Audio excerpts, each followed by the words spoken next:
Bem, nós vamos continuar o programa agora trazendo um tema que também é polêmico, na minha opinião, e que diz respeito à infraestrutura das ruas, do sistema viário de maneira geral, ruas e avenidas do Distrito Industrial de Manaus. Meu amigo, quem nunca caiu com o carro em uma das crateras da Avenida Buriti, por exemplo?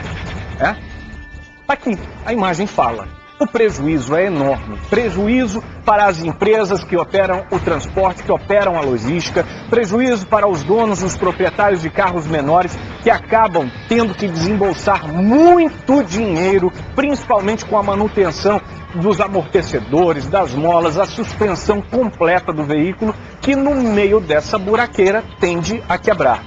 Agora a pergunta é a seguinte: o que a nova superintendente Rebeca Garcia pretende fazer para resolver de uma vez por todas o impasse das responsabilidades dos convênios que são firmados e que até hoje não resultaram em uma obra completa e duradoura para as vias do Distrito Industrial de Manaus? Reportagem no ar. Quem passa percebe que tem ficado pior a cada dia. Falta estrutura nas ruas do distrito. A Prefeitura e a Suframa querem resolver o problema até o fim de dezembro, quando um plano de recuperação das vias vai ser apresentado. A gente está aí perdendo vidas, né? Já perdemos 2 pessoas por conta da questão da infraestrutura do distrito.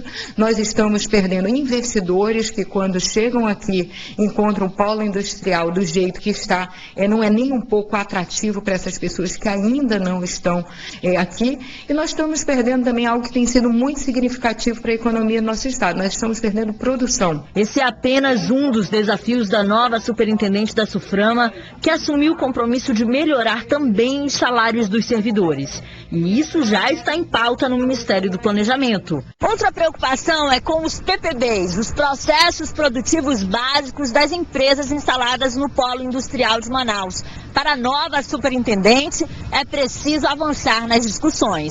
O processo produtivo básico estabelece regras de produção que as empresas precisam cumprir para continuar com o benefício fiscal. Há uma lentidão na análise dessas regras que estão sendo discutidas em Brasília, e há hoje um entendimento por parte do ministro que isso precisa sim ser enfrentado para que essas indústrias passem a produzir o mais rápido possível. Para a superintendência e o Centro das Indústrias do Amazonas, resolver os impactos da crise depende da economia nacional. O cenário ainda é muito ruim.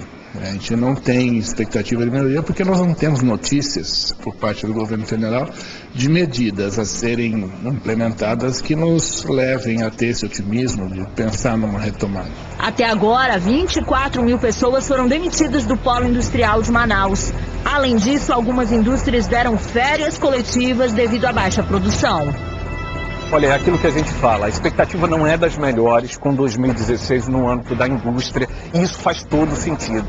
Não adianta ter todo o incentivo fiscal para se instalar aqui com uma indústria, com um processo produtivo básico, se ao mesmo tempo em que você tem um incentivo fiscal, você tem as condições atrativas para realizar o seu negócio, para iniciar a sua produção industrial no Polo de Manaus, você tem, no entanto, condições logísticas impossíveis, que vão onerar, que vão encarecer, no fim das contas, o seu processo. E é isso que está acontecendo. É basicamente isso que está acontecendo e que agrava ainda mais o processo de crise dentro da indústria. Se tem a demora, a Suframa não tem autonomia, eu diria que hoje a maior batalha da superintendência da Zona Franca de Manaus é política. É política.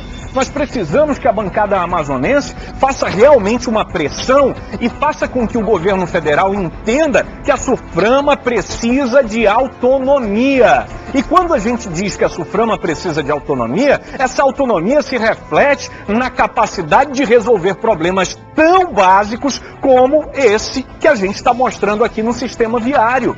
Carretas quebrando, entregas atrasadas, indústria tendo prejuízo, e o prejuízo está superando aquilo que se ganha de incentivo. Ou seja, no fim das contas, o que vai acontecer é que vai ter indústria saindo de Manaus e indo para outro estado.